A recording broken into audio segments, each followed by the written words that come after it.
Welcome to TGfy roundup. ముందుగా headlines చూద్దాం. అనిరుద్ రెడ్డి వ్యాఖ్యలపై జనసేన నేత ఆర్కే సాగర్ తీవ్ర ఫైర్. పవన్ కళ్యాణ్ పై మాట్లాడే అర్హత నీకుందా అంటూ సవాల్. రాజకీయ విమర్శలు హద్దులు దాటితే సహించమన్న జనసేన హెచ్చరిక. ప్రజాసేవ చేసిన చరిత్ర ఉందా అంటూ అనిరుద్ కు ప్రశ్న. మైనార్టీల నిర్లక్ష్యంతో కాంగ్రెస్ బీఆర్ఎస్ తేడా లేదన్న కవిత. అధికారానికి అనుగుణంగా మారే రాజకీయాలపై కవిత ఫైర్. మైనార్టీల సమస్యలపై నిజమైన పోరాటం లేదన్న ఆవేదన. సామాజిక న్యాయం రావాలంటే రాజకీయ ధోరణి మారాలన్న పిలుపు. పరిగి మున్సిపాలిటీ ఎన్నికలకు పకడ్బందీ భద్రతా ఏర్పాట్లు. 18 వార్డులో భారీ పోలీస్ బలగాల మోహరింపు పూర్తి. ప్రతి ఓటరు స్వేచ్ఛగా ఓటు హక్కు వినియోగించుకోవాలన్న పిలుపు. నిబంధనలు ఉల్లంఘిస్తే కఠిన చర్యలంటూ అధికారుల హెచ్చరిక. మక్తల్ బీజేపీ అభ్యర్థి ఆత్మహత్యకు నిరసనగా బీజేపీ కార్యాలయం ముట్టడి. డీజీపీ కార్యాలయం వద్ద తోపులాట. డీసీపీ శిల్పవల్లి కింద పడటం. మక్తల్ ఘటనకు బాధ్యులపై కఠిన చర్యలు తీసుకోవాలన్న బీజేపీ డిమాండ్. ఎన్నికల వేళ రాజకీయ ఒత్తిళ్లపై రాష్ట్ర వ్యాప్తంగా చర్చ. ఇంకా వివరాల్లోకి వెళ్తే, తెలంగాణను క్రీడా హబ్ గా మార్చే లక్ష్యంతో ముఖ్యమంత్రి రేవంత్ రెడ్డి సీఎం కప్ కు శ్రీకారం చుట్టారని ఖైరతాబాద్ ఎమ్మెల్యే దానం నాగేందర్ తెలిపారు. గ్రామీణ స్థాయి నుంచి ప్రపంచ స్థాయి వరకు ప్రతిభావంతులైన క్రీడాకారులను తయారు చేయడమే లక్ష్యంగా ఈ పోటీలను నిర్వహిస్తున్నట్లు ఆయన వెల్లడించారు. హైదరాబాద్ ఎల్బీ స్టేడియంలో ఖైరతాబాద్ నియోజకవర్గ స్థాయిలో నిర్వహిస్తున్న సీఎం కప్ 2వ ఎడిషన్ క్రీడా పోటీలు ప్రారంభమయ్యాయి. ఈ పోటీల ద్వారా యువతలో క్రీడలపై ఆసక్తి పెంచడంతో పాటు ప్రతిభను గుర్తించి ప్రోత్సహించాలనే ఉద్దేశం ఉందన్నారు. రాష్ట్ర ప్రభుత్వం క్రీడలకు అధిక ప్రాధాన్యం ఇస్తూ మౌలిక వసతులు కల్పిస్తోందని పేర్కొన్నారు. సీఎం కప్ పోటీలు యువతకు మంచి వేదికగా మారుతాయని, భవిష్యత్తులో రాష్ట్రానికి జాతీయ, అంతర్జాతీయ స్థాయిలో క్రీడాకారులు అందుతారని ఆశాభావం వ్యక్తం చేశారు. క్రీడా రంగానికి కూడా ప్రత్యేకమైనటువంటి నిధులు ఇవ్వడం, కేవలం ఒక సిల్వర్ ఒక గోల్డ్ అతి కష్టంగా ఇది వస్తా ఉన్నాయి. అందుకే ముఖ్యమంత్రి గారు రాష్ట్రంలో మనం క్రీడాకారుని ప్రోత్సహించి సరిగా క్రీడాకారులను మనము ఈ రోజు ఇంత పెద్ద ఎత్తున క్రీడా రంగంలో మరి ప్రోత్సహించాలన్నటువంటి ఆలోచనతోని ముఖ్యమంత్రి గారి యొక్క స్పోర్ట్స్ కప్ ని ఈ రోజు ప్రారంభించడం, అందరిని కూడా మనం ఆశీర్వదించడం జరిగింది. ఎక్కువ మంది క్రీడాకారులని మన రాష్ట్రం నుంచి ప్రొడ్యూస్ చేస్తామనేటువంటి ఆశ కూడా నాకు. Thank you. నారాయణపేట జిల్లా మక్తల్ బీజేపీ అభ్యర్థి ఆత్మహత్యకు నిరసనగా ఆ పార్టీ నేతలు హైదరాబాద్ లోని డీజీపీ కార్యాలయాన్ని ముట్టడించారు. ఈ సందర్భంగా పోలీసులు ఆందోళనకారులను అడ్డుకునే క్రమంలో స్వల్ప ఉద్రిక్తతలు చోటు చేసుకున్నాయి. తోపులాట సమయంలో ఖైరతాబాద్ డీసీపీ శిల్పవల్లి కింద పడగా అక్కడే ఉన్న పోలీసులు వెంటనే ఆమెకు సహాయం చేసి పైకి లేపారు. ఈ ఘటన అక్కడున్న వారిలో ఉద్రిక్తతను పెంచింది. పోలీసులు పరిస్థితిని అదుపులోకి తీసుకువచ్చి ఆందోళనకారులను స్టేషన్ కు తరలించారు. మక్తల్లో జరిగిన ఘటనకు బాధ్యులపై కఠిన చర్యలు తీసుకోవాలని బీజేపీ నేతలు డిమాండ్ చేశారు. ఈ ఘటన రాష్ట్ర రాజకీయాల్లో తీవ్ర చర్చకు దారితీసింది. ఎన్నికల సమయంలో రాజకీయ ఒత్తిళ్లు పెరుగుతున్నాయన్న ఆరోపణలు వినిపిస్తున్నాయి.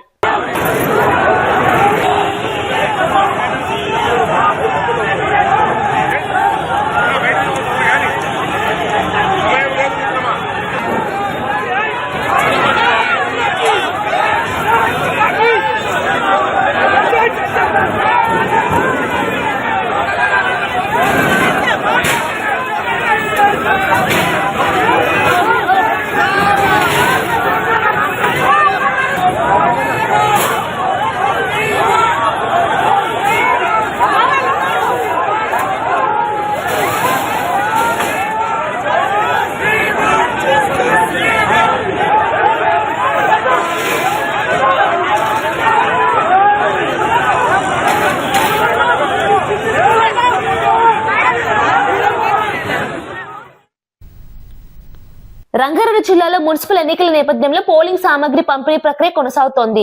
ఎన్నికల నిర్వహణ కోసం అవసరమైన ఈవీఎంలు, వీవీప్యాట్లు, ఇతర సామగ్రిని అధికారులు పకడ్బందీగా పంపిణీ చేశారు. పోలింగ్ కేంద్రాల వారీగా సిబ్బందికి సామగ్రిని అందజేస్తూ ఎన్నికలు సజావుగా జరిగేలా ఏర్పాట్లు చేస్తున్నారు. భద్రతా చర్యలు కూడా కట్టుదిట్టంగా అమలు చేస్తున్నారు. ఎన్నికల ప్రక్రియపై ఎలాంటి లోపాలు తలెత్తకుండా అధికారులు అప్రమత్తంగా వ్యవహరిస్తున్నారు.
ఈపీఎస్ 95 పెన్షనర్లు తమ ఆవేదనను వ్యక్తం చేస్తున్నారు.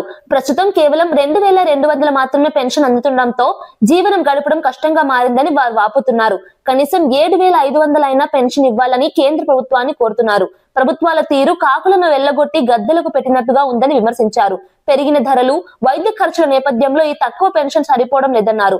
తమ జీవితాంతం కష్టపడి పనిచేసిన తమను ప్రభుత్వం విస్మరిస్తోందని ఆవేదన వ్యక్తం చేశారు. పెన్షనర్ల సమస్యలను పరిగణలోకి తీసుకుని వెంటనే పెన్షన్ పెంచాలని డిమాండ్ చేస్తున్నారు. ఈ అంశం రాష్ట్ర వ్యాప్తంగా పెన్షనర్లలో చర్చకు దారితీసింది. 2200 నాకంటే పాతాలకు 1000 రూపాయలు, ఒకరు 1000 రూపాయలే 1000-2000 తోటి కుటుంబాలు గడుస్తున్నాయి. ఇక ఏం చేద్దాం, ఏదో సార్ ఏం గడుపుతున్నాం సార్, కష్టం ఏర్పడుతున్నావు. ఇప్పుడు ఎట్లా మరి ఏం చేద్దాం అనుకుంటున్నాం? ఇక వాళ్ళకు దయచేస్తా మా డబ్బులన్నీ ఏమేరి అక్కడ ఏమేరి ఏం చేస్తారు మరి అందరికి ఆల్ ఎంప్లాయీస్ కు 30-40 అంటే ఆ మాట అనద్దు, అందరికి 30,000 40,000 ఎవరు ఈ ఆర్టీసీ మాకు అట్లుంది. మరి నాది 1 month లో పోయింది. మరి నాకు అది వాళ్ళు చెప్పండి ఏం సార్, 1 month లో పోయింది సార్ నా బ్యాడ్లకు సార్. ఇప్పుడు ఎవరు ఇస్తారు మమ్మల్ని? ఏమన్నా కనీసం దయించండి, ఒక 7,000 అని, ఈ 2,000కు ఒక 5,000 చేద్దాం అని ఉంది. మస్తు కోట్ల డబ్బులు, లక్షల కోట్ల డబ్బులు సార్ అక్కడ. మీరు ఆలోచించారు సార్ ప్లీజ్. లక్షల కోట్లు మోడీ ప్రభుత్వం వచ్చిన తర్వాత ఇదైందా? కాంగ్రెస్ ఉన్నప్పుడు సార్ మనకి ఎప్పుడు అమలైంది? మనకు 95 నుంచి చేస్తున్నారు. అంత మోసం, వాళ్ళు వీళ్ళ మీద చేస్తున్నారు, వీళ్ళు మోసం. హైదరాబాద్ మియాపూర్ పరిధిలోని మదినాగూడలో ఉన్న నారాయణ స్కూల్ భవనం సెల్లార్లో అగ్ని ప్రమాదం జరిగింది. సెల్లార్ నుంచి భారీగా పొగలు రావడంతో స్కూల్ సిబ్బంది అప్రమత్తమై విద్యార్థులను వెంటనే భవనం నుంచి ఖాళీ చేయించారు. సమాచారం అందుకున్న అగ్నిమాపక సిబ్బంది సంఘటన స్థలానికి చేరుకుని మంటలను అదుపు చేసేందుకు చర్యలు చేపట్టారు. ప్రమాద సమయంలో స్కూల్లో ఉన్న విద్యార్థులు, సిబ్బంది సురక్షితంగా బయటపడటంతో పెను ప్రమాదం తప్పింది. అగ్ని ప్రమాదానికి కారణాలు ఇంకా తెలియాల్సి ఉంది. ఘటనపై అధికారులు దర్యాప్తు ప్రారంభించారు. వరుసగా జరుగుతున్న అగ్ని ప్రమాదాలపై నగరవాసులు ఆందోళన వ్యక్తం చేస్తున్నారు.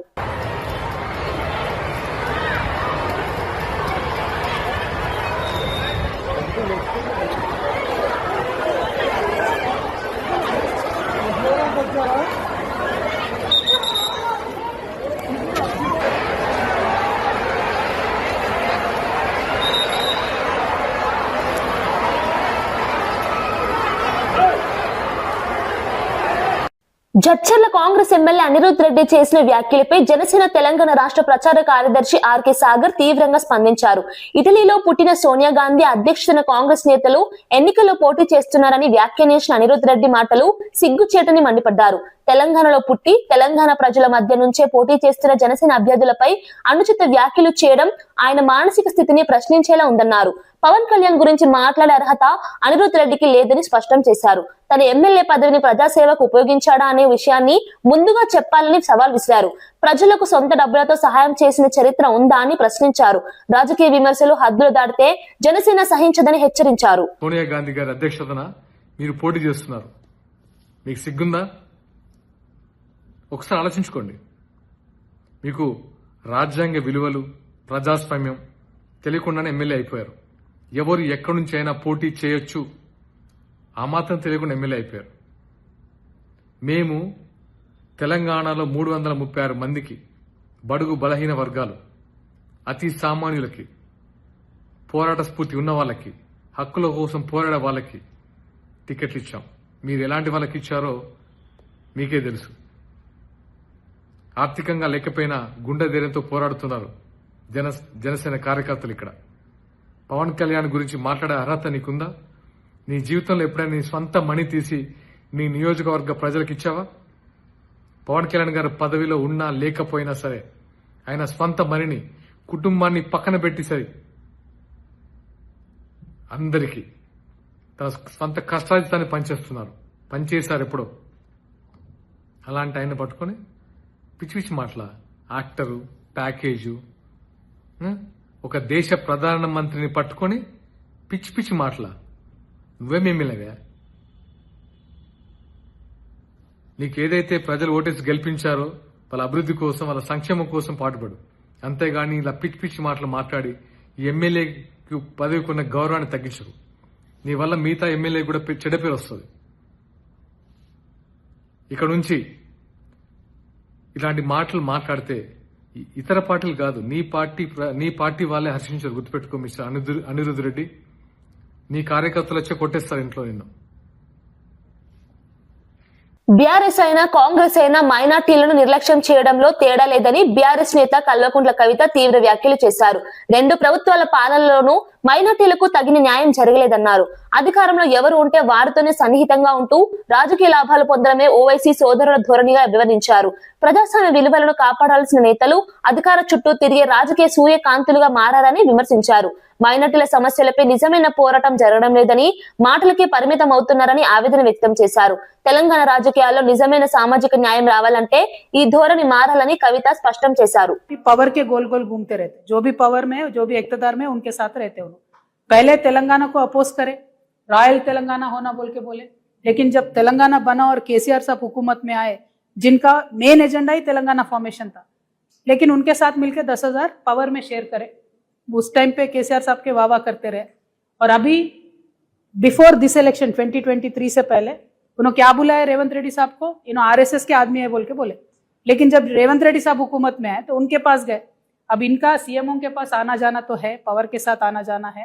और ताज्जुब की बात यह है, वहां ऊपर राहुल गांधी को उन्होंने क्रिटिसाइज करते, लेकिन यहाँ जुबली हिल्स इलेक्शन में रेवंत रेड्डी साहब के पास रह के कैंडिडेट भी नहीं लगा एमआईएम का, पूरा कांग्रेस का साथ दिए। तो इन्होंने किनके साथ है? जो भी इक्तदार में रहते उनके साथ है। तो मेरा इनसे रिक्वेस्ट ये है, आप सीएमओ के पास आपका आना जाना रहता, सीएम आपके बात सुनते बोल के आप दावा कर रहे हैं ना, तो इमीडिएटली रेवंत रेड्डी साहब को बोल के, अभी रमजान आ रहा ना भाई, 7-8 दिन में रमजान आ रहा, तो इमाम और मौजनों के जो भी पेंडिंग है वो इमीडिएटली दिलाइए। और इमाम और मौजनों को 6,000 से 12,000 करते बोल के बोले कांग्रेस गवर्नमेंट, आज तक नहीं करे 2 साल में।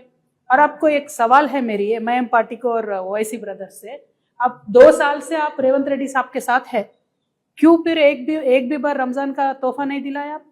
अगर आप सरकार के साथ है, हुकूमत के साथ है, सीएम साहब आपके बात सुनते हैं, क्यों नहीं दिलाए? और क्या डेवलपमेंट है भाई ओल्ड सिटी में?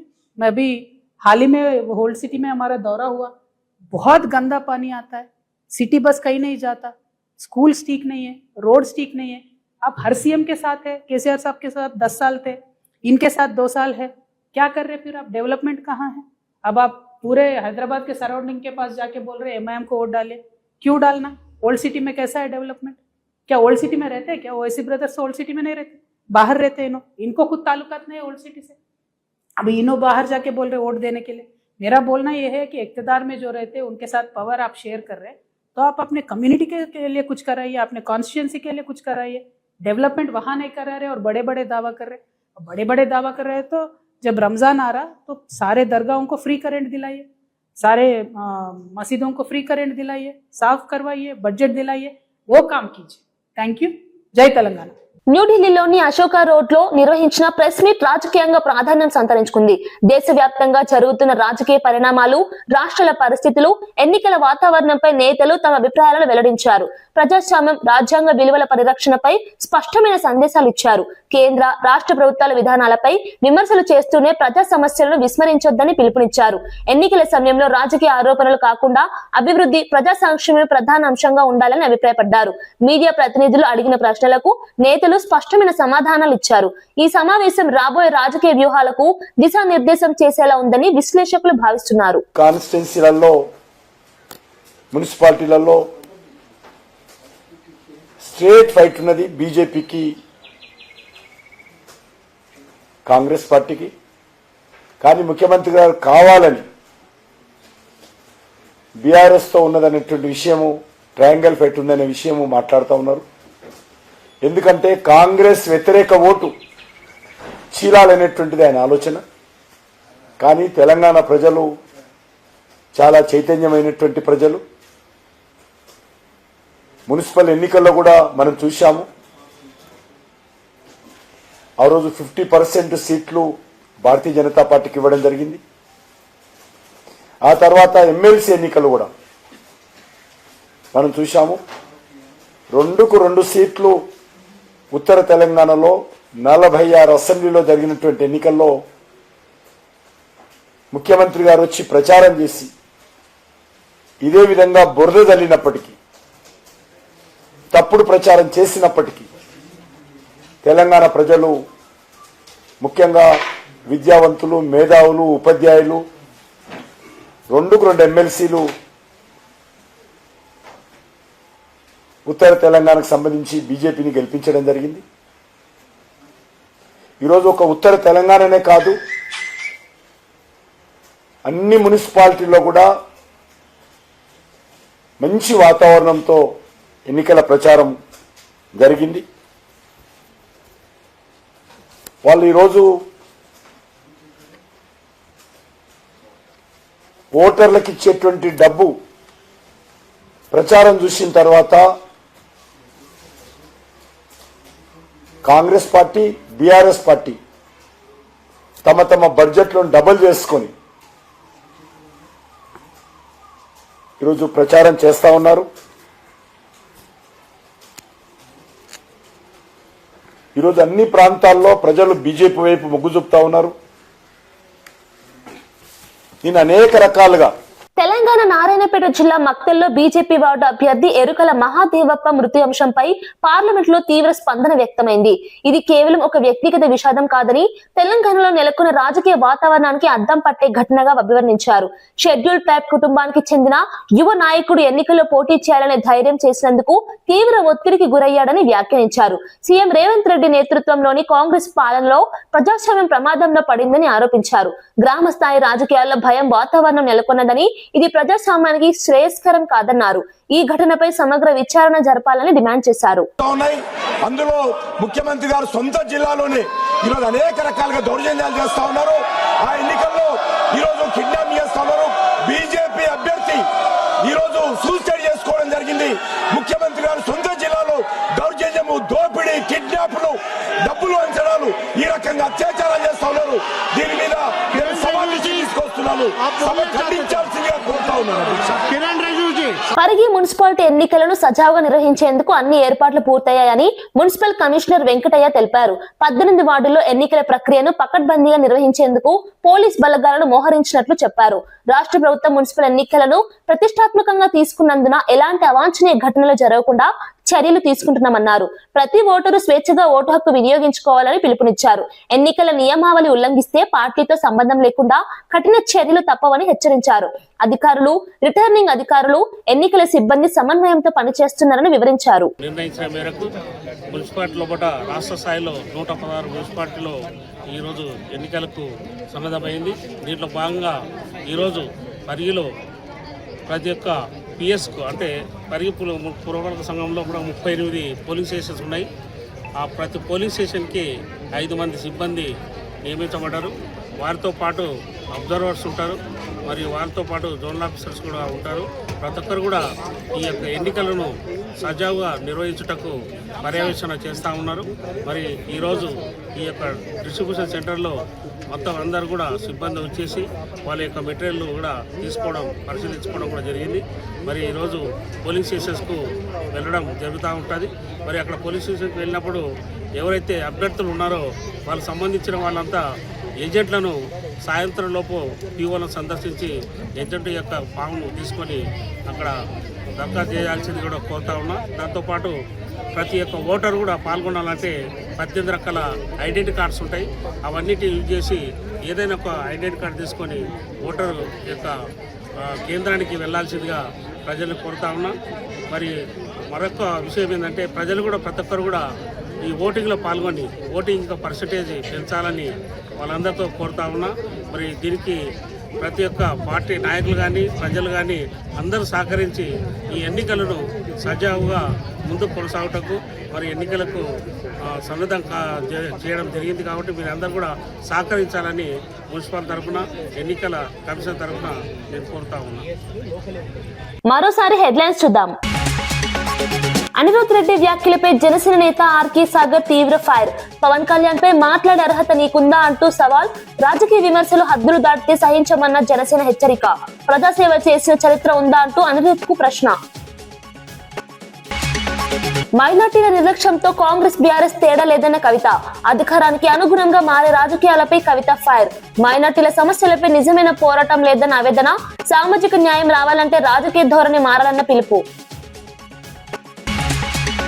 పరిగి మున్సిపాలిటీ ఎన్నికలకు పకడ్బందీ భద్రతా ఏర్పాట్లు. 18 వార్డుల్లో భారీ పోలీస్ బలగాల మోహరింపు పూర్తి. ప్రతి ఓటరు స్వేచ్ఛగా ఓటు హక్కు వినియోగించుకోవాలన్న పిలుపు.